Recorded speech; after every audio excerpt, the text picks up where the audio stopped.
গাজওয়ে হিন্দ আবার মালহামা কুবরা, দুটো জিনিস বিষয় আমাদের আলোচনা করলে পরিষ্কার হবে।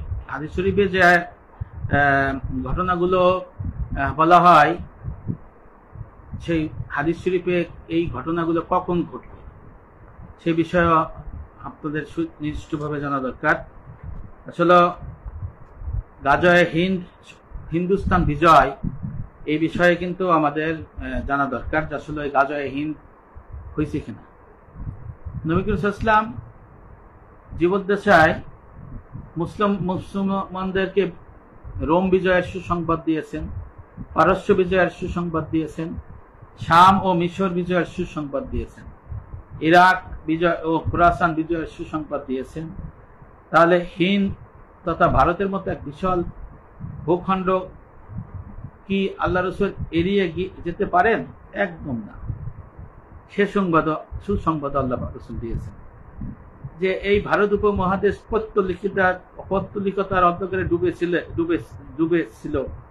আল্লাহ কি জানতো না, রসুল কি জানতো না, কোরআন কি জানতো না, নামাজ কি, রোজা কি, এই যে গাজওয়ে হিন্দ কি, এই মালহামা কুবরা কি, রোজা হজ, এইগুলো কিছুই জানতো না।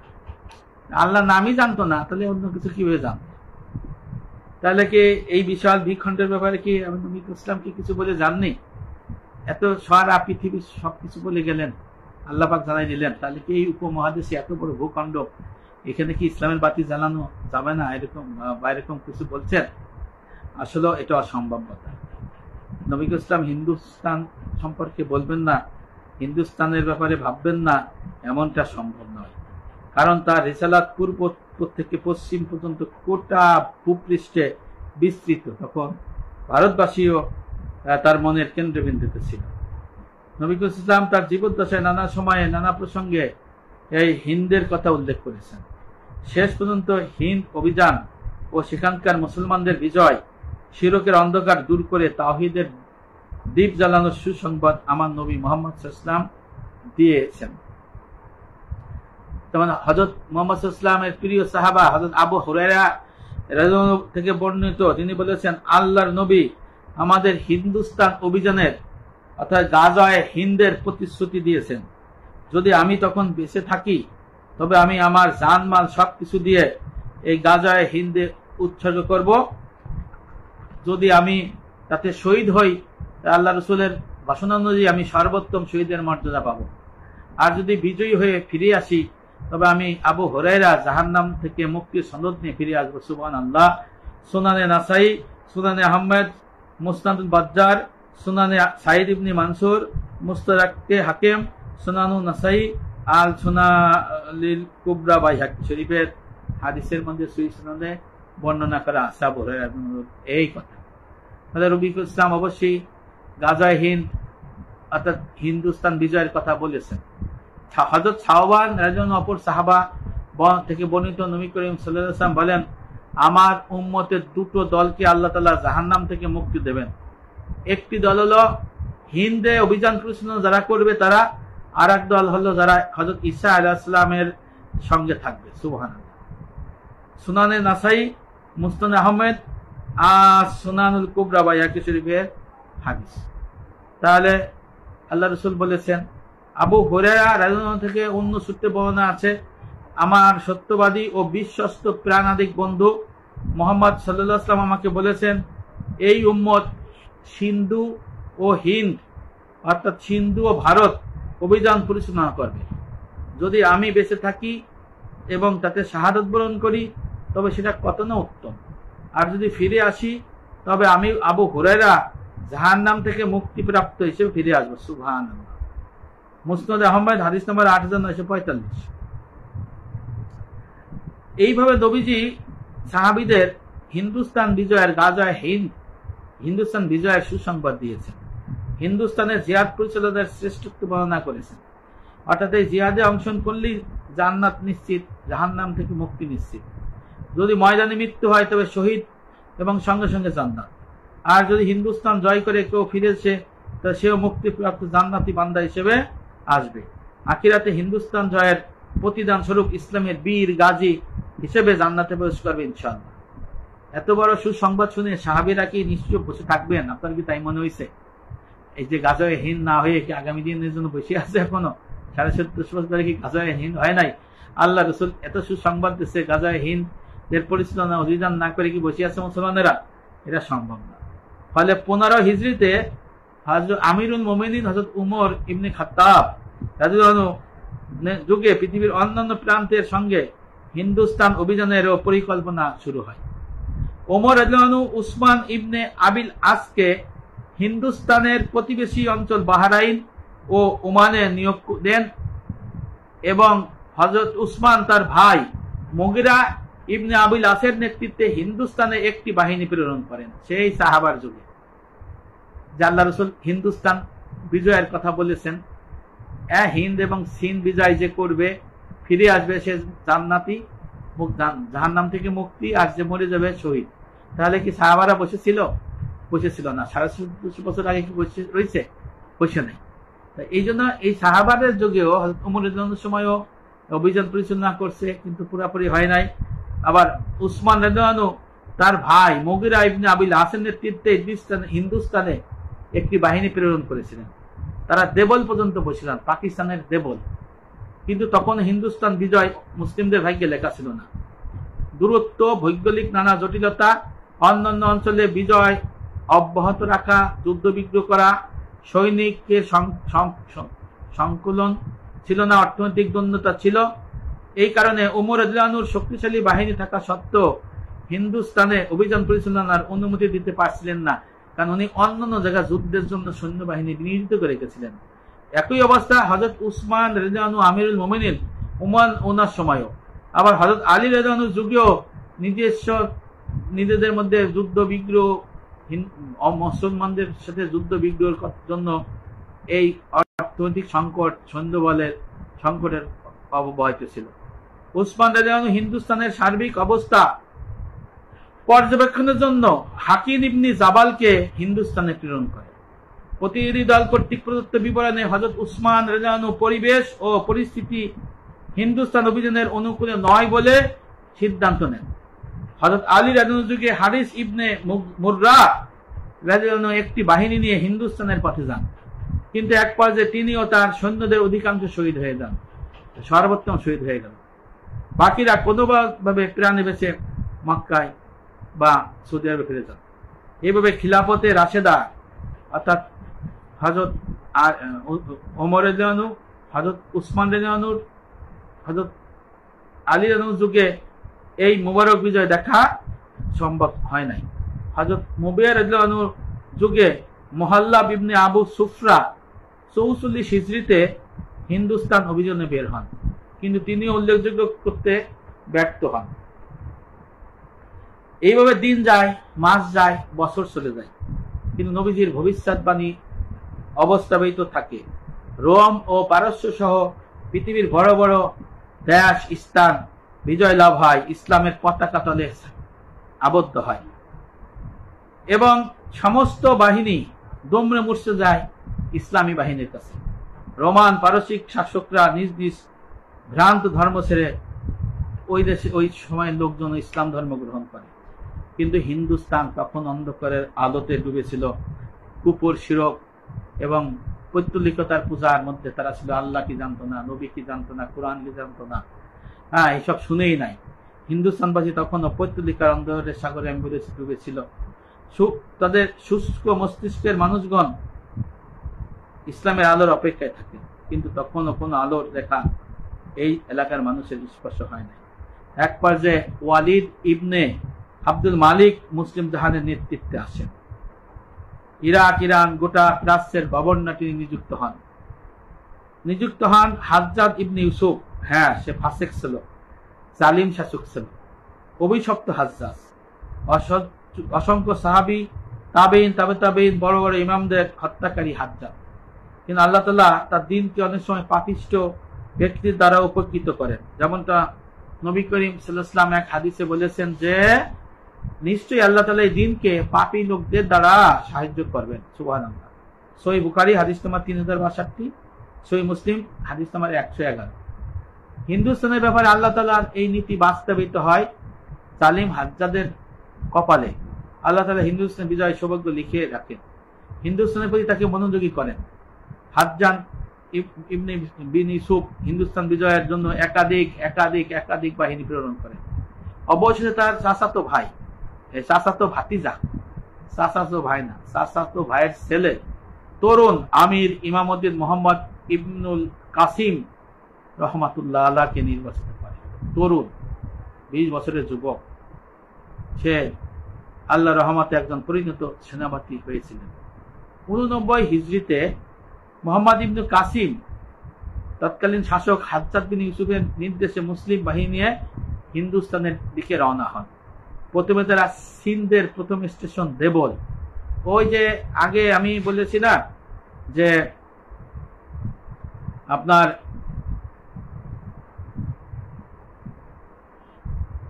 আগে দেবল পর্যন্ত আসছিল, যে দেবলে এসে তখন ওখান থেকে ফিরে গেছিল, মানে পাকিস্তানের মধ্যে, হ্যাঁ, তখন সেই সময় জয় করতে পারে নাই। যে কারণে এই আপনার হাজ্জাজ বিন ইউসুফের আপন চাচাতো ভাই ভাতিজা তার নেতৃত্বে বিশাল সেনাবাহিনী রওনা হয় এবং দেবল নামক পাকিস্তানের একটা জায়গায় এসে তখন সিন্ধ বলে আর কি, তখন সেখানে এসে তাদেরকে ধরে এবং এই ঝড়ের মতো সে ধাইয়ে আসে, প্রলয়নকারী তুফান যেন সামনে, হ্যাঁ, কোনো কিছু বুঝে উঠতে পারে নাই দেবল। তখন এই দেবল দলবল আত্মসমর্পণ করে, পৌত্তলিকদের সকল প্রতিরোধ উড়ে যায়।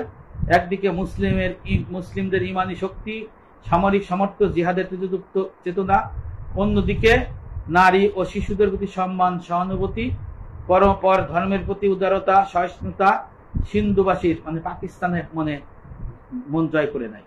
মাত্র কয়েক বছরের ব্যবধানে সিন্ধু অর্থাৎ পাকিস্তান ইসলামী রাষ্ট্রের গুরুত্বপূর্ণ একটি শহরে পরিণত হয়। হিন্দুস্তানের বুকের এক টুকরো অঞ্চল, মানে টোটালটা হিন্দুস্তান ছিল, যে আরবের অন্যান্য অঞ্চলের মতো ঈমান ইখলাসের আলায় আলোকিত হয়ে ওঠে। এইভাবে ফাসেক জালিম হাজ্জাজের হাত ধরে তার আপন ভাতিজা, তার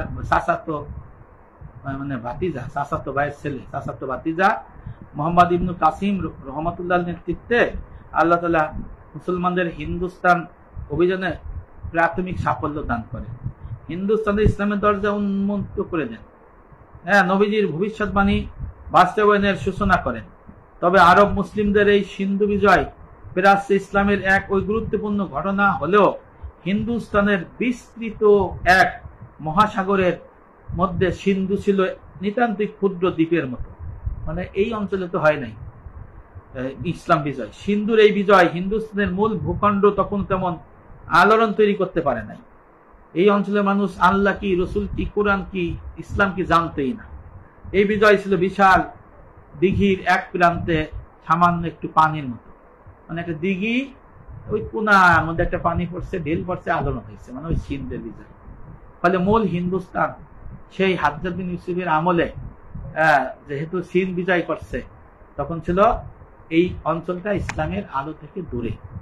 এইভাবে আরো কেটে যায় 300 হিজরি, 300 বছর। সিন্ধুতে ক্ষুদ্র দ্বীপের মতো তখন ইসলামের প্রদীপ জ্বলছিল, মানে পাকিস্তানে, কিন্তু বাকি থাকে হিন্দুস্তান। তখনও অন্ধকার মহাসমুদ্র আগের মতোই ডুবেছিল, পৌত্তলিকতার যুগ। এখানে আল্লাহ কি, রসুল কি, ইসলাম কি কেউ জানে না। নবীজির হিন্দুস্তান বিজয়ের সুসংবাদ গেল তা যেন পূর্ণরূপে তখনও অধরা, অপূর্ণ রয়েছিল। জানি না কত বীর পুরুষ নবীজির হাদিস বর্ণিত পূর্ণ হিন্দুস্তান গাজয় হিন্দ পরিচালনার সৌভাগ্য অর্জন করেছেন। হিন্দুস্তান বিজয়ের গৌরবের পালক নিজের মুকুটে সংযোজনের চেষ্টা করেছেন।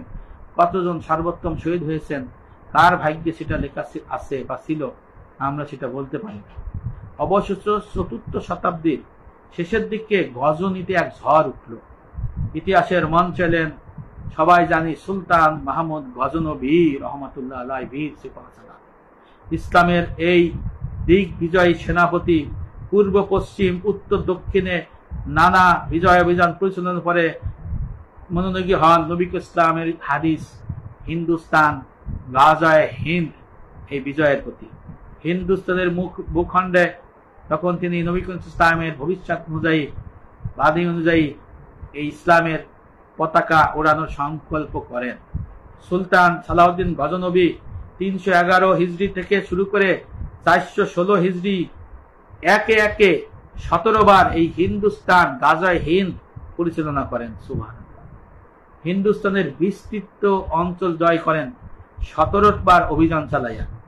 এক সময় বিজিত অঞ্চল টোটাল হিন্দুস্তান হযরত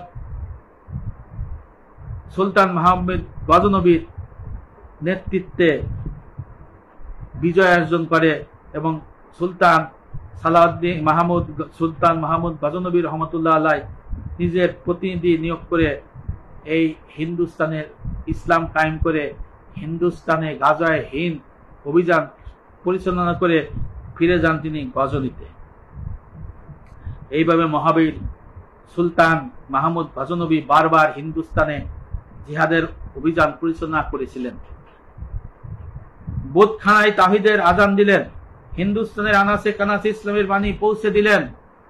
ইসলামের ছায় তখন মানুষজন ভিড়তে লাগলেন, মুসলমান হতে থাকলেন। পত্তলিকার সহস্র বছরের ঘুম ভেঙে দিলেন, তারা মুসলমান হতে থাকলেন দলে দলে। আর একবার বাস্তবায়ন করলেন নবী করিম ইসলামের এই গাজায় হিন্দের ভবিষ্যৎবাণী, গাজায় হিন্দ অভিযান পরিচালনা করলেন। সুবহানাল্লাহ। সুলতান মাহমুদ গজনবী। অনেকে বলে যে এই অঞ্চলে গাজায় হিন্দ হয় না, এখন সামনে, ধারণা ভুল। তবু যেন শেষ হয়ে হচ্ছিল না। সুলতানের হিন্দুস্তান অভিযান সাময়িকভাবে হিন্দুস্তানের সাগরে প্রচন্ড তরঙ্গ সৃষ্টি করেছিল, কিন্তু প্রতিটি ঘরে ঘরে ইসলামের বাতি তখনও জ্বলে নাই। ফলে হিন্দুস্তানের রাজনীতি, এত বড় অঞ্চলের রাজনীতি, ধর্ম, সামাজিক ইতিহাস তেমন পরিবর্তন হয় নাই। এইভাবে কেটে গেল আরো 200 বছর। 200 বছর পরে আফগানিস্তানের ঘুর অঞ্চলে আবার ঝড় উঠল। সবাই আমরা জানি, নতুন আলোর ঝলকানি দেখা দিল। সাইমনের মতো আফগানিস্তান থেকে ভারতে হামলে পড়লেন নতুন এক মহাবীর, সুলতান সিয়াবুদ্দিন মোহাম্মদ আল ঘুরি। সবাই জানি আমরা সবাই জানি সুলতান সিয়াবুদ্দিন মোহাম্মদ আল ঘুরি আফগানিস্তানের ঘুরির থেকে উনি আসলেন, সাথে আলেন বড় বড় সেনানায়ক, বীর বাহাদুর যোদ্ধারা। তাফসিরে কাবিরের লেখক, প্রখ্যাত আলেমে দ্বীন, নায়েবে রাসূল ইমাম ফখরুদ্দীন রাজির মতো আলেম বিদ্বান। সাথে আসলেন সুলতানুল হিন্দ খাজা মঈনুদ্দিন চিশতি রহমাতুল্লাহ আলাইহির মতো আধ্যাত্মিক বাদশারা। এবার যেন কাঙ্ক্ষিত মানুষজন সকলে একত্রিত হলেন। আল্লাহ তাআলার প্রতিষ্ঠিত নবী করিম সাল্লাল্লাহু আলাইহি ওয়াসাল্লামের ভবিষ্যৎ অনুযায়ী গাজায়ে হিন্দ বাস্তবায়ন করেন। বিশাল ভারতবর্ষের প্রাণকেন্দ্র একেবারে দিল্লিতে গিয়ে আঘাত হানলেন আল্লাহর সৈনিকেরা। হিন্দুস্তানের মাটিতে সার্বভৌম ইসলামী রাষ্ট্রের গোড়াবর্তন করলেন। দিল্লি সালতানাত প্রতিষ্ঠিত হলো এটা গাজায়ে হিন্দের কারণে। শুরু হলো এক মোবারক ও পুণ্যময় ইতিহাসের। এই মোবারক রাজ্য আরো ইসলামী রাজ্যের জন্ম দিল। পৌত্তলিক ভারত ইসলাম ও মুসলিমদের হিন্দুস্তানে পরিণত হলো। আল্লাহর দ্বীন আল্লাহর জমিনে বাস্তবিত হলো। এইভাবে 700 বছর হযরত সুলতান শিহাবুদ্দিন মাহমুদ আল ঘুরি এই দেশে ইসলামের প্রতিটি ঘরে ইসলামের পতাকা দিলেন। সাথে ছিলেন সুলতানুল হিন্দ আউলিয়া হযরত মঈনুদ্দিন চিশতি রহমাতুল্লাহ আলাইহি এবং ইমাম ফখরুদ্দীন রাজিও ছিলেন। তাদের চেষ্টায় অভিযানে এই ভারত উপমহাদেশ, বাংলাদেশ, ভারত, শ্রীলঙ্কা, মালদ্বীপ, এই নেপাল, এই অঞ্চল দিয়া ইসলামের বাতি জ্বালাই গেল। এবং এটাকে বলা হয় গাজায়ে হিন্দ। গাজায়ে হিন্দ বাস্তবায়নের ফলে 700 বছর দিল্লি সালতানাত প্রতিষ্ঠিত থাকলো। 700 বছর ধরে এক নাগারে এই উপমহাদেশে মুসলমানেরা শাসন করতে থাকলেন। হিন্দুস্তান সুলতান শামসুদ্দিন আলতামাসের মতো সুফি ও পুণ্যময় শাসক গিয়াসউদ্দিন বলবানের মতো সুদূরদর্শী ও প্রজাপালক সুলতান, আলাউদ্দিন খিলজির মতো দিগ্বিজয়ী বীর, ফিরোজ শাহ তুগলকের মতো জনহিতৈষী ও সমাজ সংস্কারক বাদশাহ, শের শাশুড়ির মতো মানবিক শাসক ও সর্বোপরি বাদশাহ আলমগীর রহমাতুল্লাহ আলাইহির মতো আদর্শ ইমামের অধীনে হিন্দুস্তান মুসলিমদের গৌরব ও পুণ্যভূমিতে পরিণত হলো। এটি কিন্তু গাজায়ে হিন্দের জন্যই হয়েছে ভাইয়েরা। অনেকে বলে যে গাজায়ে হিন্দ হয় নাই, তাদের জ্ঞাতার্থে এই আলোচনাটা, যে গাজায়ে হিন্দ হয়েছে দেখে আজকে আমরা মুসলমান হইতে পারছি, আজকে গাজায়ে হিন্দ এই শব্দ জানতে পারছি। এই উপমহাদেশ পত্তলিকদের ঘরে ছিল, গাজায়ে হিন্দ হয়েছে দেখি আমরা এই মুসলমান হয়েছি এবং আমরা এই আল্লাহর নাম নিতে পারতেছি। এক সময়ের অন্ধকারাচ্ছন্ন দিল্লি জ্ঞান বিজ্ঞান, তাহাজিব, তামাদ্দুন, অর্থনীতি, সামাজিক সমৃদ্ধি সহ সব দিক থেকে আগ্রা, কর্ডোভা, কাউরাইয়ান, দামেস্ক, বাগদাদ, বুখারা, সমরখানদের মতো ইসলামের চির গৌরবময় শহরের তালিকায় নাম লেখানো সবাইকে ভালো সুবহানাল্লাহ। হাই আফসোস, ইতিহাস যদি এখানে থেমে যেত তাহলে গাজায়ে হিন্দ সম্পর্কে মানুষ জানতে পারত। কালের চাকার ঘূর্ণন যদি এখানেই বন্ধ হয়ে যেত তাহলে গাজায়ে হিন্দ যে হয়েছে মানুষ জানতে পারত। তবে এক অন্ধকার দৃশ্য দেখা, বেদনার আখ্যান শোনা থেকে বিশ্ব মুসলিম রক্ষা পেত, কারণ 700 বছর ধরে ইসলাম শাসন থেকে এখন হিন্দুস্তানে ইসলামের শাসন নাই। এক অন্ধকার দৃশ্য এখন দেখা যায়, কিন্তু আমরা চেয়েছিলাম যে ইসলামের বিজয় থাকবে শেষ পর্যন্ত, সেটা হয় নাই। কাল তার নিজস্ব গতিতে সমানে গিয়ে চলে। এক সময় পশ্চিম বিশ্ব জেগে ওঠে, স্থানীয় পত্রিকদেরকেও ঘুম থেকে জাগালো। কুফরি শক্তি সব একাট্ট হয়ে মুসলিমদের উপর হামলে পড়ল।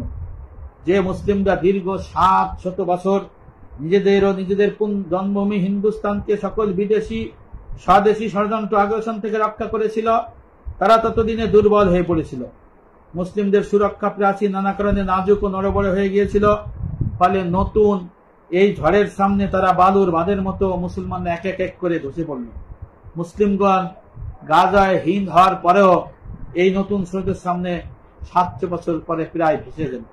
যারা গতকাল পর্যন্ত সুরম্য প্রাসাদে আলোকিত সিংহাসন অধিষ্ঠিত ছিল, তারা সব রাস্তায় ও কবরস্থানে নেমে এলেন। ভারতে মুসলিমদের গৌরবের দিন 700 বছরের ইতিহাস শেষ হয়ে গেল। 700 বছরের শাসন হয়ে গেল দুঃসহ স্মৃতিতে। নিজ ভূখণ্ডে হিন্দুস্তানের মুসলমানেরা শরণার্থীতে পরিণত হয়ে গেল। এক সময় গাজায়ে হিন্দ হয়ে এই হিন্দুস্তান শাসনকারীরা প্রায় 25 কোটি মুসলমান সেখানকার তৃতীয় শ্রেণীর নাগরিকের মতো হয়ে গেল। তাদের ধন সম্পদ সম্ভ্রম কেড়ে নেওয়া হলো। তাদের মসজিদগুলো মন্দিরে পরিণত করা হলো। মুসলমানদের সকল অধিকার থেকে বঞ্চিত করা হলো। নির্বিচারে হত্যা করা হয়েছে এবং হচ্ছে। হিন্দুস্তান থেকে 700 বছরের সকল ইসলামী স্মৃতিচিহ্ন মুছে ফেলার ষড়যন্ত্র হচ্ছে। মুসলিমদের দেশ থেকে সেইভাবে তাড়িয়ে দেওয়ার পরিকল্পনা ছিল এবং চলছে, যেভাবে এক সময় আন্দালুস থেকে তাড়িয়ে দেওয়া হয়েছিল। এইটা কিন্তু গাজায়ে হিন্দ হওয়ার পরবর্তী যুগের কথা। প্রশ্ন হলো, এইসব বেদনার আখ্যান শুনিয়ে কি লাভ? নবী করিম সাল্লাল্লাহু আলাইহি ওয়াসাল্লাম হিন্দুস্তান অভিযান গাজায়ে হিন্দের সুসংবাদ দিয়েছিলেন। আল্লাহ তাআলা প্রথম ধাপে মুহাম্মদ ইবনে কাসিমের মাধ্যমে, পরবর্তী সময়ে সুলতান মাহমুদ গজনবী রহমাতুল্লাহ আলাই ও শিহাবুদ্দিন মোহাম্মদ ঘুরির মাধ্যমে সেই সুসংবাদ গাজায়ে হিন্দ বাস্তবায়ন করে দিয়েছিলেন। অথবা তাদের বিজয়ের সুবাদে মুসলিমরা একাধারে 700 বছর এই হিন্দুস্তান শাসন করেন। এক পর্যায়ে নিজেদের অনৈক্য, নিজেদের গাফিলতি, বিস্মৃতির কারণে, দিন ইসলামের বিস্তৃতির কারণে আবার একে একে সবকিছু হারিয়ে ফেলেছে। এখন সেই সব স্মৃতিচারণ করে কি লাভ? আপনারা বলতে পারেন। ফিতান ও মালহিমিনের গ্রন্থে সেই ইতিহাস টেনে কি লাভ? অবশ্যই লাভ আছে ভাইরা আমার। বর্তমান ও ভবিষ্যতের এই ইতিহাস টেনে আনার উদ্দেশ্য হলো, হিন্দুস্তান কখনই মুসলমানদের জন্য অতীত নয়। হিন্দুস্তান কখনই শাশ্বত রূপে মুসলিমদেরই ছিল, মুসলিমদেরই আছে, মুসলিমদেরই থাকবে। এটা ইসলামের বৈশিষ্ট্য। এখানে নবীদের ভবিষ্যৎবাণীর স্বকীয়তা, স্বাতন্ত্র্য আমরা পেছনে দেখেছি নবী করিম সাল্লাল্লাহু আলাইহি ওয়াসাল্লাম রোম, শাম, মিশর, পারস্য, ইরাক, ইরান, খোরাসান বিজয়ের সুসংবাদ দিয়েছে, সেগুলো বিজিত হয়েছে। আজ পর্যন্ত ইসলামের গৌরবময় অংশ হয়েও আছে অনেক জায়গায়। কারণ নবী করিম সাল্লাল্লাহু আলাইহি ওয়াসাল্লামের ভবিষ্যৎবাণী মোতাবেক বিজয়ের অর্থ সাময়িক নিয়ন্ত্রণ প্রতিষ্ঠা করে সেখান থেকে ছিটকে পড়া নয়, বরং সেই সব ভূখণ্ড চিরদিনের জন্য ইসলামের হয়ে যাওয়া। এই জন্য আমরা বাইতুল মাকদিস বিজয়ের কথা বলেছি। সেটাকে অতীতের বিজয় যদি কেউ মনে করে সেটা ভুল, বরং আকসা চিরন্তন মুসলমানদের ছিল, মুসলমানদের থাকবে। সাময়িকভাবে সেটা মুসলিমদের হাতছাড়া হয়েছে, ইহুদি এবং খ্রিস্টান ক্রুসেডদের দখলে চলে গেল, আবার মুসলিমদের হাতে হস্তগত হবে ইনশাআল্লাহ। তেমনি গাজায় হিন্দ হওয়ার পরে মুসলমানরা 700 বছর এই দেশ এই অঞ্চল শাসন করেছিল, এই দেশ মুসলমানদের ছিল, এই দেশ হিন্দুস্তান মুসলমানদের হবে। অন্ধকার যেখানে যত বেশি সেখানে ভোর তত কাছে। হিন্দুস্তান ও হিন্দুস্তানবাসীর সৌভাগ্য, আল্লাহ তাআলা এই ভূখণ্ডকে ইসলামের জন্য মনোনীত করেছেন। নবী করিম সাল্লাল্লাহু আলাইহি ওয়াসাল্লামের হিন্দুস্তান বিজয় সুসংবাদ দিয়েছেন। ফলে এটা কেবল সাময়িক বিজয় নয়, ক্ষুদ্র পরিসরের বিজয় নয়, বরং এই ভবিষ্যৎবাণীর মধ্য দিয়ে কিয়ামত পর্যন্ত আল্লাহ তাআলা হিন্দুস্তানকে মুসলমানদের হাতে তুলে দিয়েছেন। আজ এখানকার মুসলিমরা নিগৃহীত, অত্যাচারিত, বঞ্চিত হলেও আজ মুসলমানদের হিন্দুস্তান তাদের হাত ছাড়া হলেও খুব শীঘ্রই আবার মুসলিমদের হাতে চলে আসবে ইনশাআল্লাহ। মুসলিমদের পুণ্যভূমি এই ভারতবর্ষই হবে, এই ভারতবর্ষই মুসলিমদের হবে ইনশাআল্লাহ। মুসলিমরা আবারও দুর্দান্ত প্রতাপ ও গৌরবের মহাগৌরবের সঙ্গে হিন্দুস্তান করায়ত্ত করবে, বিজয় করবে। এখানে চরমপন্থী বলে কিছু নাই, পৌত্তলিক গোষ্ঠীর প্রধান অন্য কিছু নাই। এখানে তখন যে যুদ্ধ হবে সেটাকে বলে মালহামা কুবরা। সেই সময় চরম পৌত্তলিক গোষ্ঠীর প্রধানদের শিকলে বেঁধে, শাসকদের শিকলে বেঁধে বাইতুল মাকদিসে নিয়ে যাওয়া হবে। একগুঁয়ে সন্ত্রাসীরা মুসলিমদের তরবারির নিচে জীবন বিলিয়ে দিবে। হিন্দুস্তানের সাধারণ সরল সহজ পথহারা মানুষগুলো আবার আবার ইসলামের তাওহীদের ছায়ে এসে আশ্রয় নিয়ে নেবে, তারা মুসলমান হবে। এইগুলো দিবা স্বপ্ন বা অলস মস্তিষ্কের কল্পনা নয় ভাইয়েরা আমার। খোদ নবী করিম সাল্লাল্লাহু আলাইহি ওয়াসাল্লামের সুসংবাদ দিয়েছেন। হযরত আবু হুরায়রা বর্ণনা করেছেন, নবী করিম সাল্লাল্লাহু আলাইহি ওয়াসাল্লাম বলেন, তোমাদের একটি দল হিন্দে অভিযান পরিচালনা করবে, আল্লাহ তাদের বিজয় দান করবেন। তারা সেখানে রাজাদের শিকলে বেঁধে নিয়ে আসবে, আল্লাহ তাদের ক্ষমা করে দেবেন। শামে গিয়ে তারা হযরত ঈসা আলাইহিস সালামের সঙ্গে মিলিত হবেন।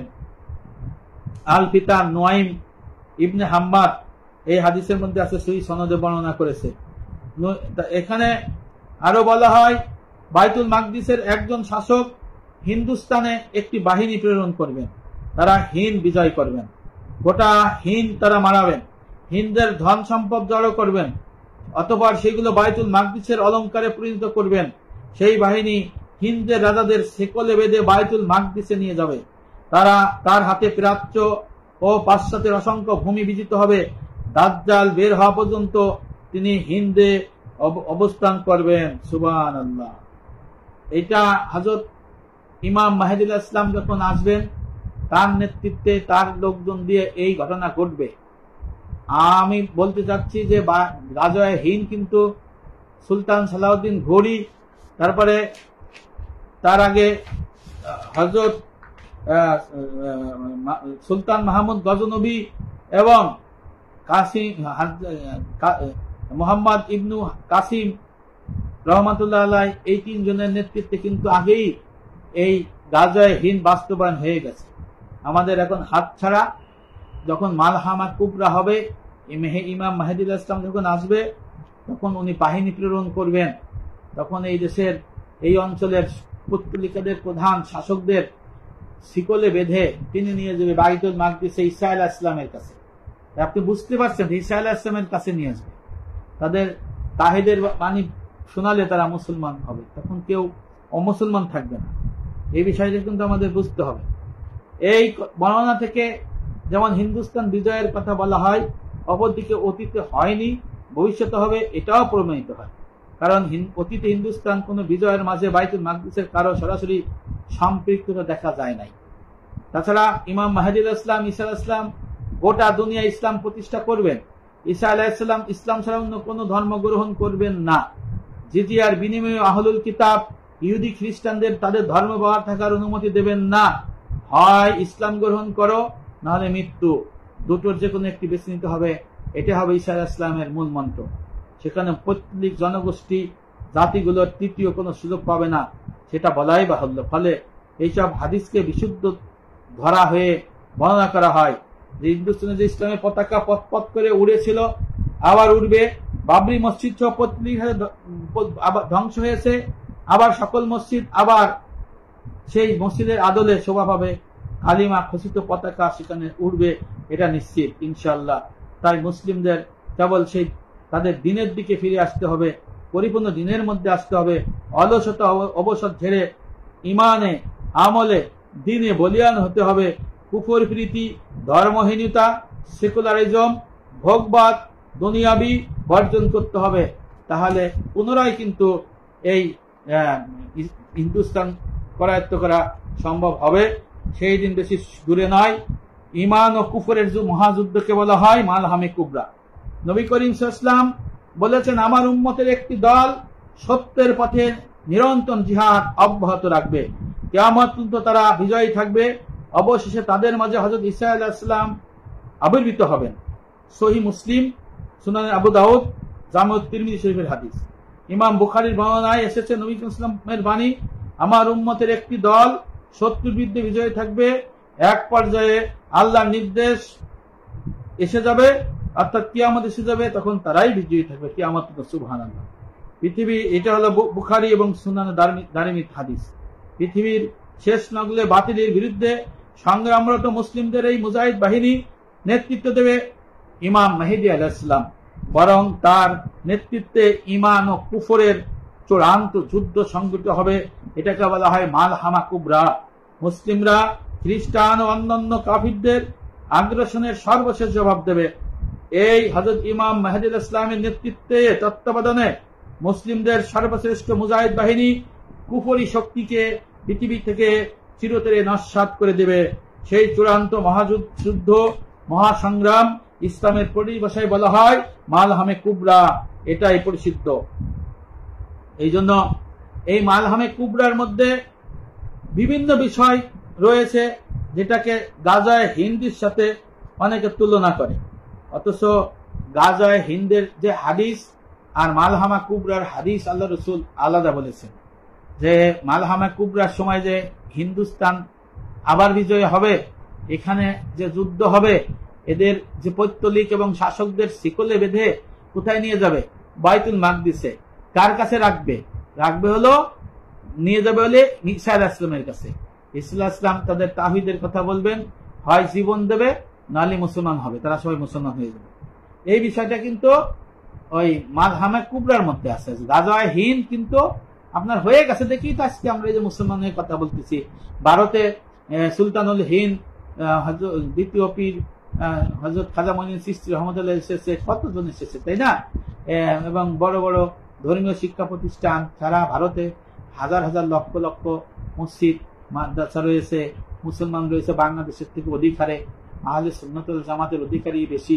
হ্যাঁ, এই জন্য কেন হয়েছে? গাজায়ে হিন্দ অনুষ্ঠিত হয়েছিল দেখি সেটা হয়েছে। এই জন্য আর একটা যুদ্ধ হবে মালহামা কুবরা।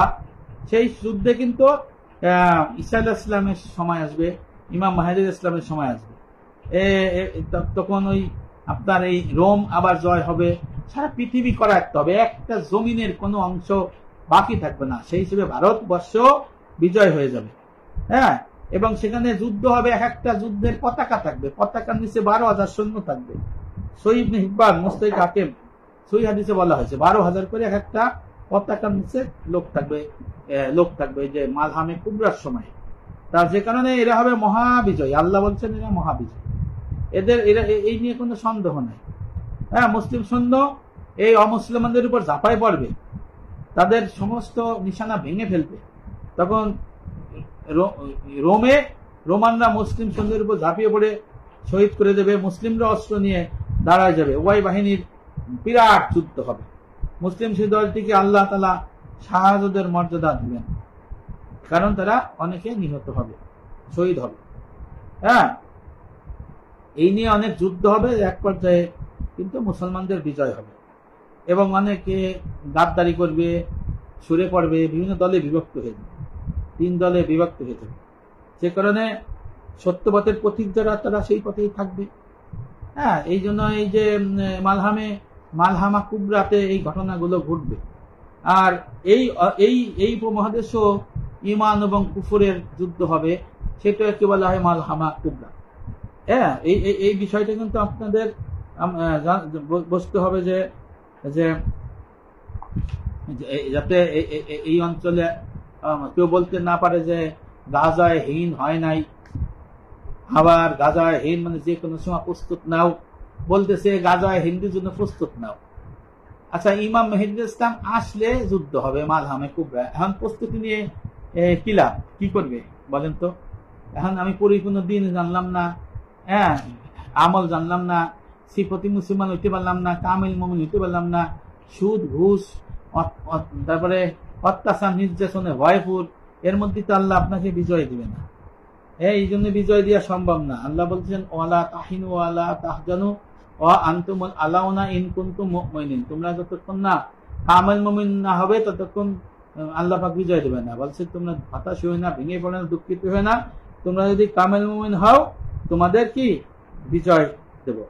তা এই যে কামিল মুমিন হইতে হবে, কামিল মুমিন হইয়ে তারপরে আপনার যুদ্ধ করলে আপনি জিততে পারবেন। আর আপনার মালহামা কুবরাই কিন্তু এই আপনার ভারত, আবার বলছি যে ভারতের সমস্ত কিছু হবে। আর ওই হাদিসটা হলো ঈসা আলাইহিস সালামের কাছে নিয়ে যাবে, এই দেশের পৌত্তলিক এবং শাসকদের কি করে শিকল দিয়ে বেঁধে নিয়ে যাবে। এই জন্য যারা মালহামে কুবরাকে গাজায় হীন বলেন, এক অর্থে গাজায় হীন বড় হয়, কিন্তু আসলে ওইটা হলো মালহামে কুবরা, সারা পৃথিবী বিজয় হবে, সেই বিজয়ের মধ্যে কিন্তু এইটা এই হিন্দুস্তানও থাকবে। যেহেতু হিন্দুস্তান আমাদের হাতছাড়া হয়ে গেছে, আমরা বিজয় হয়েছিলাম, তা এই জন্য এই বিষয়গুলো কিন্তু আমাদের বুঝতে হবে যে আসলে হাদিসে বর্ণিত গাজায় হীন বিজয় হয়ে গেছে নাকি ভবিষ্যতে হবে। হাদিসে বর্ণিত গাজায় হীন বিজয় হয়েছে, হওয়ার পরে আমরা সাময়িক এখন বিপর্যয়ের মধ্যে আছি। আবার যখন মালহামে কুবরা হবে তখন আল্লাহর রহমতে তখন কিন্তু আবার এই মুসলমানেরা ইমাম মেহেদী ইসলামের নেতৃত্বে আবার এই হিন্দুস্তান দখল করবে। তখন এদের কাছে কোনো কিছু টিকবে না এই মুসলমানের কাছে, সেই জন্য অপেক্ষা করতে হবে। আর যদি কেউ বলে যে গাজায় হিন্দ এখনই হবে, আপনারা প্রস্তুতি নেন, হ্যাঁ, এটা ভুল কথা। আলহামদুলিল্লাহ, আপনাদেরকে আমি অন্তত এইটুকু বলতে পারছি যে আল্লাহ রসুলের ভবিষ্যৎবাণী ছিল যে হিন্দ এবং সিন্ধ বিজয় অভিযান যারা পরিচালনা করবে, যারা মারা যাবে তারা সর্বোত্তম শহীদ হবে, আর যারা বিজয় করে ফিরে যাবে তাদের জন্য মুক্তি জান্নাত। নবী করিম সাল্লাল্লাহু আলাইহি ওয়াসাল্লামের পরে হযরত উমর রাদিয়াল্লাহু আনহু 17 হিজরিতে বাহিনী প্রেরণ করে খোঁজ খবর নেন। তারপরে হযরত উসমান রাদিয়াল্লাহু আনহু বাহিনী প্রেরণ করলেন। তারপরে হযরত আলী রাদিয়াল্লাহু আনহু করলেন, পাকিস্তান দেবল পর্যন্ত এসে ফিরে যায়। 89 হিজরিতে হাজ্জাজ বিন ইউসুফের আপন চাচাতো ভাই হযরত কাসিম রহমাতুল্লাহ আলাইহি সদল বলে আইসে প্রচন্ড গতিতে ঢুকিয়ে পুরো পাকিস্তানের সিন্ধ বিজয় করে। আল্লাহ রাসূল হিন্দ এবং সিন্ধের কথা বলেন, তখন এই উপমহাদেশে হিন্দুস্তান কিন্তু এদের মধ্যেই ছিল। তাহলে একটা বড় ওই দিঘির মধ্যে এক কোনায় পানি ঢালা আর কি, কিন্তু পুরো দিঘি নড়াচড়া হয় নাই। উনি ফিরে গেলেন, প্রায় পার হয়ে গেল 300 বছর। হযরত সুলতান গজনবী রহমাতুল্লাহ আলাই, সুলতান গজনবী রহমাতুল্লাহ আলাই, হ্যাঁ, ওই তখন দলবল নিয়ে হিন্দুস্তান পুরো দখল করেন। 396 হিজরি থেকে শুরু করে 415 হিজরি পর্যন্ত উনি মোট 17 বার এই হিন্দুস্তান অভিযান করে। হিন্দুস্তান অভিযান করে তখন সেই উনি 311 সাল থেকে সুলতান মাহমুদ গজনবী 416 সাল পর্যন্ত 17 বার ধাপে ধাপে হিন্দুস্তান অভিযান করে পুরো হিন্দুস্তান মানে গাজায় হিন্দ করে হিন্দুস্তান বিজয় করে। অনেক রক্তপাত হয়, আমাদের মুসলমানও মারা যায়, আর অন্যান্য পৌত্তলিকদের অনেকে মারা যায়, পলায় যায়, আত্মসমর্পণ করে মুসলমান হয়। তখন হিন্দুস্তান বিজয় হয়, গাজায়ে হিন্দ হয়। এরপরে 200 বছর পরে এই ঘুর আফগানিস্তানের ঘুর অঞ্চলে এক ঝড় ওঠে। মহাবীর সিপাহী, ইসলামের বীর সেনানী হজরত সুলতান সালাউদ্দিন শিহাবুদ্দিন মোহাম্মদ আল ঘুরি রহমতুল্লাহ আলাই, উনি এই দেশে অভিযান করে হিন্দুস্তানে, যে প্রতিটি ঘরে ঘরে ইঞ্চিতে ইঞ্চিতে ইসলাম প্রতিষ্ঠা করার জন্য। সাথে ছিলেন তাফসিরে কাবিরের লেখক ইমাম ফখরুদ্দিন রাজি রহমতুল্লাহ আলাই, বিদ্যান আর সুলতানুল হিন্দ খাজা মঈনুদ্দিন চিশতি রহমতুল্লাহ আলাইয়ের মতো আধ্যাত্মিক বাদশারা এবং হযরত সুলতান শিহাবুদ্দিন মোহাম্মদ আল ঘুরি রহমতুল্লাহ আলাই এর নেতৃত্বে এই উপমহাদেশে আবার ইসলামের ওই সময়ও ছিল পরিপূর্ণভাবে দখল হয়ে দিল্লি সালতানাত প্রতিষ্ঠিত হয়। দিল্লি সালতানাত মানে দিল্লি হয়ে গেল রাজধানী। তখন 700 বছরের পরে 700 বছর ইসলামের বিজয় মানে শাসন করে। গাজায় হিন্দ যদি না হয়, এই দেশে ইসলাম কেমনে হইল, মসজিদ কেমনে হইল, মাদ্রাসা কেমনে হইল, বড় বড় ধর্মীয় প্রতিষ্ঠান কেমনে হইল, এত বড় বড় বড় মুহাক্কিক আলেম কেমনে হইল না? অনেক বড় বড় আলেম হয়েছে, নাম করে আলেম হয়েছে, আপনি আমি জানতে পারতেছি। এই গাজায়ে হিন্দ হয়েছে। নবী ইসলামের বৈষম্য যে ফিতনা ফাসাদের যুগ হবে, তখন মুসলমানরা বিভিন্ন পরীক্ষার মধ্যে থাকবে। এখন হলো সেই ফিতনা ফাসাদের সময় দেখে আমাদের এই হিন্দুস্তান আমাদের হাতছাড়া হয়েছে, কিন্তু বিজয় শেষ হয়ে যায় নাই। আবার মালহামে কুবরা যখন হবে ইমাম মাহদী ইসলাম, তখন আবার তাদের আল্লাহ রসুলের ভবিষ্যৎ অনুযায়ী সেই মহাযুদ্ধে সেই অনেক রক্তপাত হবে, হাঁটু পর্যন্ত রক্ত হবে, 3 দলে বিভক্ত হয়ে যাবে তখনের লোকজন। তারপরে ওই ইমাম মাহদী ইসলামের নেতৃত্বে লোক পাঠাবে, বাহিনী পাঠাবে, যুদ্ধ হবে মালহামে কুবরা। এই দেশ এই উপমহাদেশের আবার যত পৌত্তলিক অমুসলমান শাসক, এদেরকে শিকল দিয়ে বেঁধে সুদা টেনে নিয়ে যাবে কোথায়? ওই যে বাইতুল মাকদিসে। এই দেশের সমস্ত সম্পাদন নিয়ে হাজির করবে কার কাছে? হযরত ঈসা আলাইহিস সালামের কাছে। ঈসা আলাইহিস সালামের নীতি থাকবে হলো 2টা, হয় মুসলমান হও নয়তো জীবন দাও। তখন এই দেশের এই উপমহাদেশের ওই পৌত্তলিকদের প্রধান শাসকরা যখন যাবে, তখন তারা মুসলমান হয়ে যাবে। তখন এই উপমহাদেশে আবার সেই ইসলামের বাতি জ্বলবে প্রতিটি ইঞ্চিতে, শুধু সারা এই উপমহাদেশ না, সারা পৃথিবীতে। এই জন্য এই গাজায়ে হিন্দ যারা বলে যে গাজায়ে হিন্দ হয় নাই, এটা ভুল কথা। গাজায়ে হিন্দ হয়েছে। আমরা এখন এই মুহূর্তে ফিতনা ফাসাদ, ধর্ম থেকে বিস্তৃত হওয়া, পূর্ণাঙ্গদিন থেকে সরে যাওয়ার কারণে আমাদের বিপর্যয় হয়েছে। কিন্তু ইসলামের ইতিহাস, ইসলামের ভবিষ্যৎ অনুযায়ী আবার সামনে ইমাম মাহদী ইসলামের নেতৃত্বে আবার এই উপমহাদেশ হবে। তবে এর মধ্যে ইসলাম ক্ষয়িষ্ণু হয়ে যাবে, ছোট হয়ে যাবে, মুসলমান মার খাইতে থাকবে, মুসলমানদের এলাকা উত্তপ্ত হয়ে থাকবে, ক্ষতি হইতে থাকবে। এটাই আল্লাহ রসুল বলে গিয়েছেন। এই জন্য হতাশ হওয়া যাবে না। আল্লাহ বলেছেন বিসমিল্লাহির রহমানির রহিম, ওয়ালা তাহিনু ওয়ালা তাহজানু ওয়া আনতুমুল আলাউনা ইন কুনতুম মুমিনিন। হতাশ হইও না, ভেঙে পড়ো না, দুঃখিত হইও না, তোমরাই বিজয় হবে যদি কামেল মুমিন হও। কামেল মুমিন হইতে গেলে পরিপূর্ণ দিন শিখতে হবে। ওয়া সাম্মান নবী সাল্লাল্লাহু আলাইহি সাল্লাম ঈমানা ওয়া ইসলামা ওয়া ইহসানা দিন। আল্লাহ রাসূল ঈমান, ইসলাম, ইহসান, আকায়েদ, তাসাউফ, ফিকহ, তিনের মাসালা সমষ্টির নামকে দিন বলে আখ্যায়িত করেছে। আবার আল্লাহ বলেছে ইয়া আইয়ুহাল্লাযিনা আমানু দুখুলু ফিস-সিলমি কাফা, হে মুসলমানেরা পরিপূর্ণ দিন ইসলামে দাখিল হও। আর পরিপূর্ণ দিন ইসলাম দাখিল হয়ে যারা দেহবাত্তা মালের বন্দী করবে, তারা হবে কামেল মুমিন। আর আল্লাহ ঘোষণা দিয়েছে ওয়ালা তাহিনু ওয়ালা তাহজানু ওয়া আনতুমুল আলাউনা ইন কুনতুম মুমিনিন। তোমরা হতাশ হইও না, দুঃখিত হইও না, ভেঙে পড়ো না, তোমরাই বিজয়ী হবে যদি তোমরা কামেল মুমিন হও। মুসলমান তো আসি, এখন আমাদের কামেল মুমিন হতে হবে। সেই পর্যন্ত ইমাম মাহদী ইসলাম আসি কিনা দেখেন। তারপরে মালহামে কুবরা হবে, এই যুদ্ধে আমাদের জয় হবে, সারা পৃথিবী ভারতবর্ষ সহ আমাদের বিজয় হবে। এই জন্য আপনারা যারা বলেন যে গাজায়ে হিন্দ হয় নাই, এই কথা ভুল কথা। গাজায়ে হিন্দ হয়েছে দেখি আজকে আমরা মুসলমান।